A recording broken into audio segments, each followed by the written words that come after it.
Halo guys. Ini bener nggak sih nih beritanya ini? Mudah-mudahan hoax lah ya. Masa iya sih perkara nggak bayar pajak aja sampai dirazia ke parkiran mall dan swalayan? Nek ono lomba menungso paling peni Jawa Tengah tawakilan. Untuk pajak kendaraan bermotor, kendaraan pribadi, roda 2 dan roda 4 tidak ada kenaikan pajak. Pajak terati gendok. Jalan rusak di Jarno.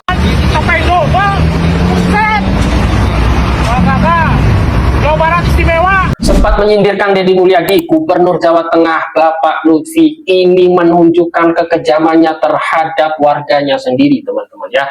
Usai membuat kebijakan menaikkan opsen PKB pajak kendaraan bermotor, dan ini membuat respon daripada masyarakat Jateng untuk mogok bayar pajak. Sekarang di Jawa Tengah akan melakukan razia besar-besaran di mal, di parkiran, bahkan ada isu, ya ada wacana yang mogok bayar pajak, yang nunggak bayar pajak akan ditagih sampai ke rumahnya, teman-teman. Ini gila ya. Ini sudah sebuah tindakan penindasan. Sudah tahu masyarakat di Jawa Tengah itu miskin, pajak dinaikkan. Dan ketika masyarakat tidak mau membayar karena merasa tidak mampu, karena merasa kemahalan, tetapi sekarang ya ada razia sampai ditagih ke rumahnya, sampai ke parkiran-parkiran. Ini kan sebuah penindasan terhadap rakyat kecil yang padahal mereka tidak bayar pajak itu bukan karena mereka nggak mau bayar pajak, tetapi karena memang pajaknya kemahalan, karena kondisi ekonomi mereka sedang melemah gitu. Ya, kita lihat dulu respon dari masyarakat Jawa Tengah dan bagaimana kronologinya, teman-teman. Silahkan. A few moments later. Kok nggak sekalian aja orang berak itu kalian razia dari Serapang tai dulu kalian ya? Kayaknya kok maksa gitu untuk mendapatkan pajak dari rakyat. Kalau menurut aku ini cara-cara seperti ini bisa dibilang penindasan ini ya, pemaksaan. Rakyat kalian paksa untuk bayar pajak dengan kenaikan yang nggak masuk akal. Tapi kesejahteraan mereka nggak pernah diperhatikan. Ini kayaknya bakalan menyeluruh ini, bukan di Jawa Tengah aja. Menyeluruh rakyat Indonesia itu bakalan nggak mau bayar pajak kalau cara kalian seperti ini. Aku kalau nengok berita-berita kayak gini, darah tinggi, asam urat, kolesterolku itu bisa naik ya. Kayaknya gerem gitu ya. Kayaknya kok rakyat kecil tuh selalu ditindas gitu. Sekali-kali jangan lepas birokrasi feodal itu dengan jalan ke kampung yang tanpa beban. Tapi nggak usah pakai media. Pakai media mas. Hari ini saya ketemu orang miskin, tidak akan menyelesaikan masalah.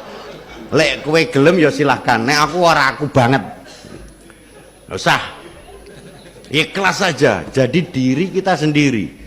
Rasa gaya. Halo guys. Belum 100 hari sudah banyak orang yang kepanasan, apalagi 5 tahun. Habis itu dimasalahin lagi, gubernur konten. Lebih baik dari jadi gubernur konten, punya duit diberikan pada rakyat daripada gubernur molor. Bener nggak? Ya kan, daripada gubernur tidur, gubernur protokoler, gubernur ingin dihargai, gubernur menghabiskan anggaran jalan-jalan ke luar negeri, tuh hayang tinggal.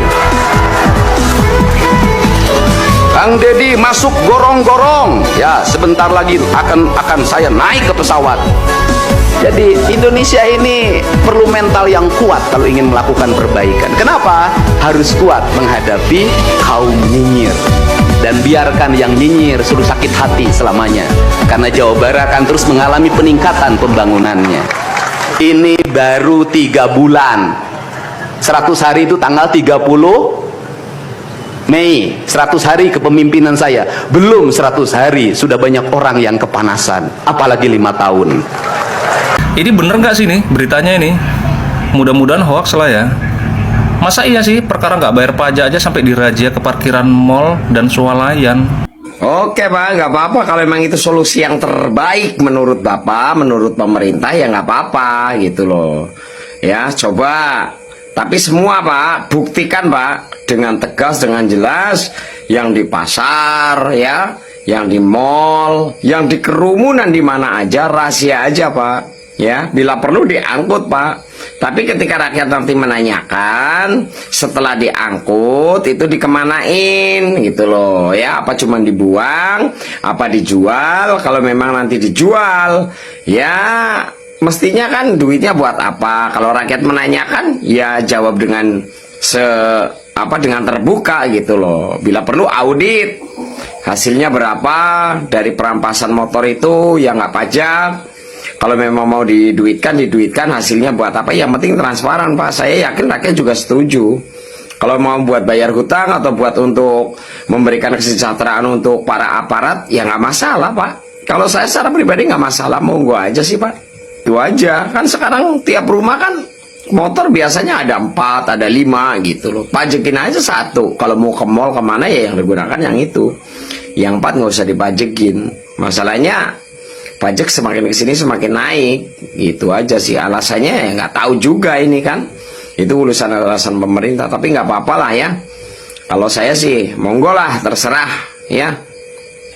Kami nggak akan melawan, percuma ngelawan pemerintah juga, ngelawan aparat.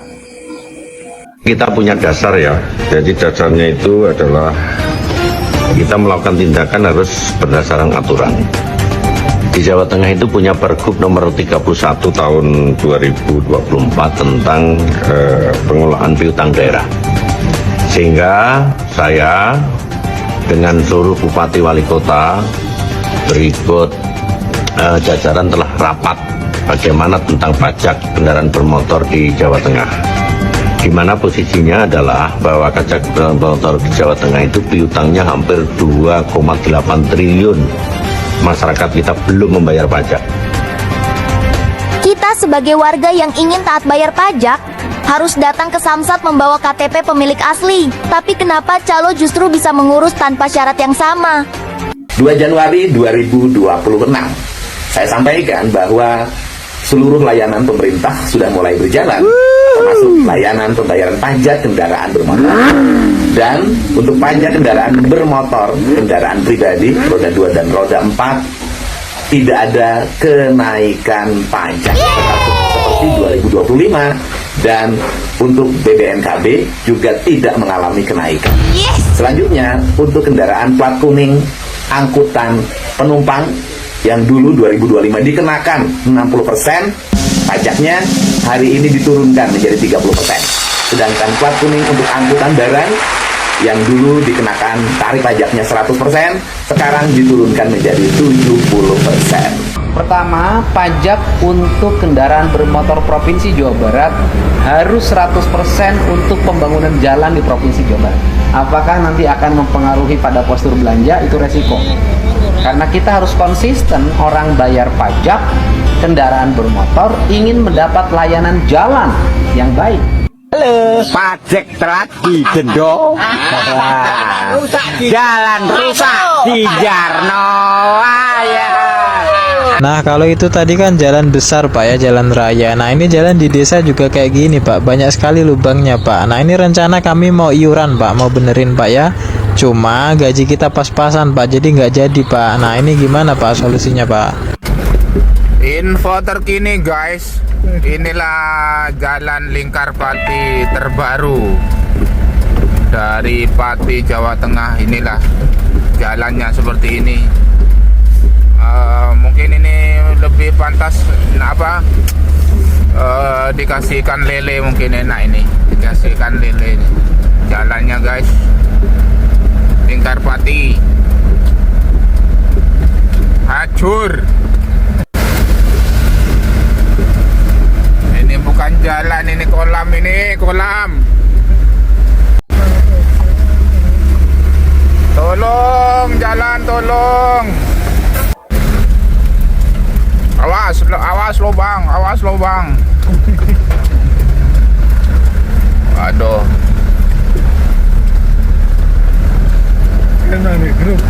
Hah?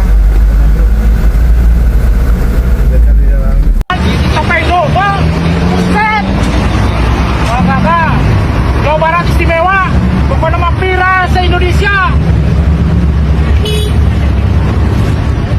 Oke teman-teman ya, kalau memang Bapak Lutfi sebagai Gubernur Jawa Tengah tahu bahwa pendapatan di Jawa Tengah itu kecil, Dan ya harus ngapain gitu loh. Ngapain harus menaikkan pajak? Ngapain harus menaikkan opsen pajak? Gitu loh. Yang jelas-jelas ketika itu dinaikkan, maka masyarakat tidak lagi mau bayar pajak karena tidak mampu. Dan kalau itu sudah terjadi, maka pendapatan menurun. Justru ini bukan solusi, justru ini musibah gitu loh. Malah alih-alih untuk menaikkan pajak, tapi justru semakin menurunkan pendapatan. Alih-alih untuk menaikkan pendapatan, tapi justru tambah menurunkan pendapatan daerah.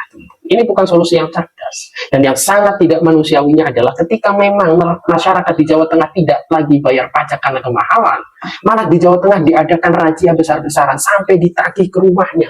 Ini kan sebuah upaya penindasan yang jelas-jelas sangat tidak punya empati terhadap masyarakat Jawa Tengah yang notabene masih terbilang sebagai masyarakat miskin.